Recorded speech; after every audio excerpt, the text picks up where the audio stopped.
नमस्कार, मैं हूं खुशबू कुंभट और आप सुन रहे हैं राजस्थान सुपरफास्ट न्यूज। तो आइए बढ़ते हैं आज की ताजा खबरों की ओर।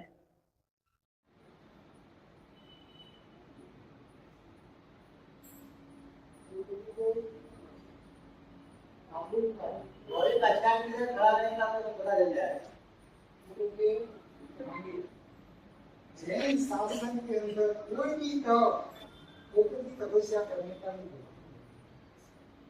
तपस्या करते हैं कि प्राय तप करके तप क्या बोलते अग्नि जैसा रहता है जो हमारे यहाँ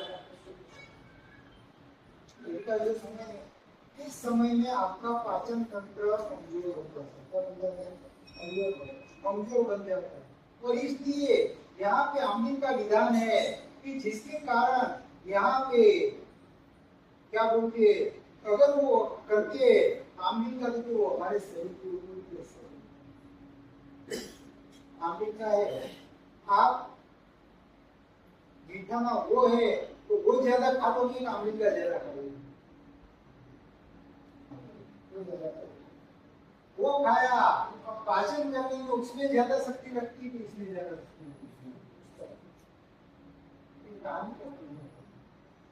एक महात्मा एक व्यक्ति ने विनम्र करी कि महात्मा जी हजारों का सब साथ भगवान को बुलाया है और आपको वहां पे भोजन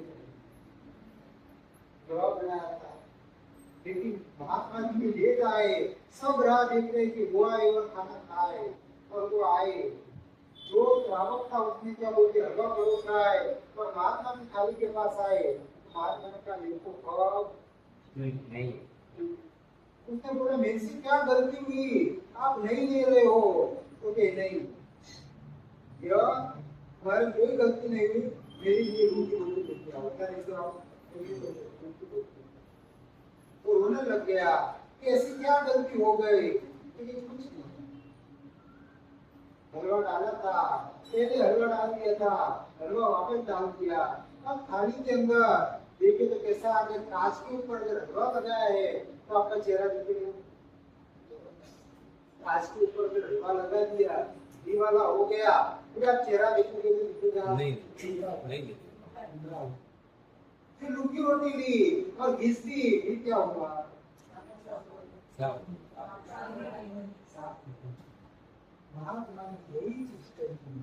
जब भी विजय वाले करते हैं तो इंद्रिया कुछ होती है और कहीं ना कहीं मेरी आराधना और साधना में बाधा और क्योंकि यह वृक्ष आहार है पर वृक्ष आहार कहीं ना कहीं मेरी आज्ञा क्या बोलते यात्रा को मेरी आराधना साधना को ऊंचा उठा रहा है। यह एक कहानी और कहानी हमारे जीवन के अंदर भी असर करती है। हमारे शरीर के अंदर घी वाला तेल वाला न जाने कितना डालते एसिडिटी पीत ये वो सब कचरा होता है।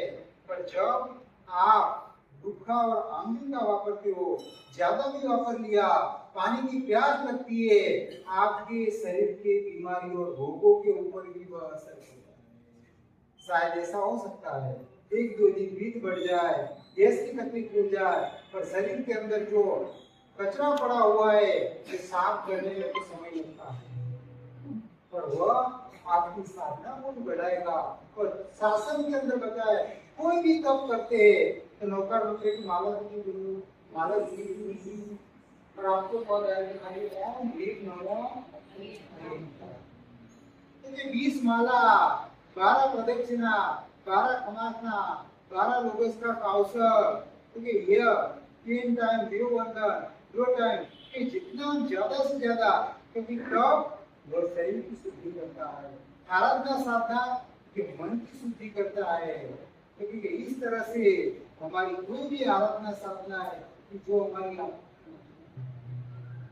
ऐसा नहीं खाली भूखे रहते हैं लुका सुखा वापर लिया इसके साथ में आराधना को जोड़ते तुम्हारे मन के ऊपर असर करते अनादिकाल के अशुभ संस्कारों को छोड़ते और हमारी आत्मा को तो आज आमलीन का जो है क्या बोलते पाया है वो भाव के साथ में करे और जहां तक हमारा है हमारे मन को हमारे रखते पर जब इस मन को परमात्मा को सुपुर्द करते प्रभु आपको करवाना है आपके चरणों में समर्पित अब चाहे पीठ हुए कुछ भी हुए मरु तो भी आप, प्रभु को भी आप, आपके चरणों में सुप्रत कर दिया। क्या करना पड़ेगा?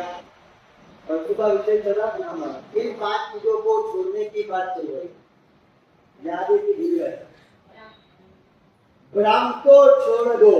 दूसरे नंबर पे मतलब को छोड़। लगता है भ्रम और मतलब क्या कर सकता है? और तीसरे नंबर पे क्या आता है? पहले नंबर पे भ्रम को छोड़ना है, दूसरे नंबर पे मतलब को छोड़ना है, और तीसरे नंबर पे आती है मन मर्जी को। आपने आज सबसे बड़ी मिसअंडरस्टैंडिंग खड़ी कहां पर? आपके लिए मन मर्जी की परिभाषा क्या है, स्वतंत्रता की परिभाषा है। आपके घर के झगड़े का कारण बताओ। हाँ, सास को सत्ता चाहिए और बहू को स्वतंत्रता चाहिए। सत्ता और स्वतंत्रता के बीच में आपका घर बताओ।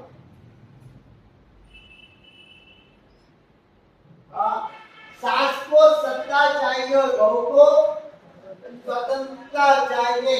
पर इस स्वतंत्रता की परिभाषा और मनमर्जी की परिभाषा क्या?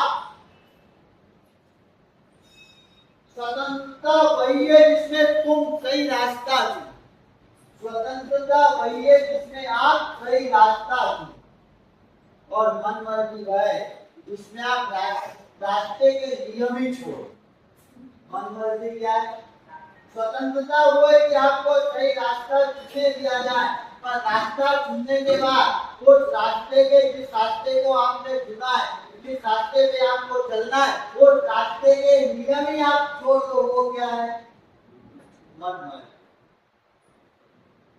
आपको यहाँ से जाना है मुंबई, तो नो डाउट आप मुंबई का रास्ता पकड़ सकते हो, पर मुंबई के रास्ते पे जाने के लिए, वो स्टेशन पे आपको गाड़ी चलाने के लिए कुछ नियम बनाए।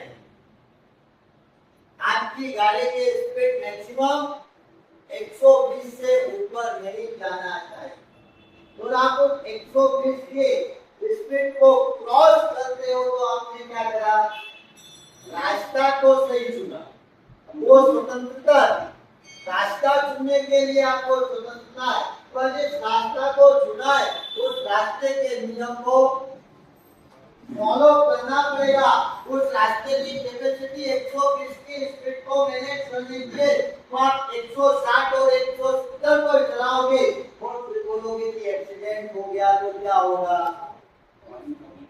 हाँ, कानून में मनमर्जी की बात निकालना, हमने क्या मनमर्जी कई काम करा दिए। आपको लगता है आप स्वतंत्रता चाहते हो या मनमर्जी चाहते हो? सही बताना। घर के अंदर विवाह करने की स्वतंत्रता होनी चाहिए। आपको जिस रास्ते पे जाना हो तो वो चुनो, उसके नियमों को फॉलो नहीं करो, वो मुझे बताओ आप क्या करें?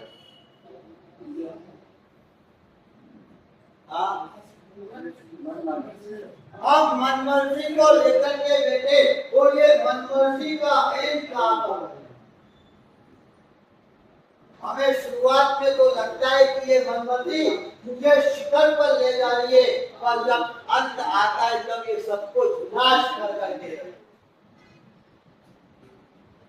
आपके घरों का विभाजन स्वतंत्रता से नहीं हो, आपके घरों का विभाजन सही से हो रहा है। मन मर्जी से मुझे सब कुछ आता है, मुझे समझने की समझाने की आवश्यकता नहीं है। हम इस मन मर्जी को लेकर करके बैठे, और जहाँ व्यक्ति मन मर्जी को छोड़ देता है तो क्या होता है? लगता है एक मन मर्जी को छोड़ दिया जाए तो क्या विकास होता है? संस्कृत के व्याकरण का अभ्यास महात्मा का चल रहा है। अभी व्याकरण पूरी हुई नहीं है। जिसने व्याकरण पूरी ना की हो उनको कहा, तेरे गुरु भगवान तुझे कल से बैठ करके संस्कृत के श्लोकों के अंदर टीका का काम चालू करना। अभी व्याकरण पूर्ण हुई नहीं है। और गुरु ने आदेश दे दिया कि कल से तुझे व्याकरण के साथ साथ आगमों के ऊपर संस्कृत में टीका लिखना प्रारंभ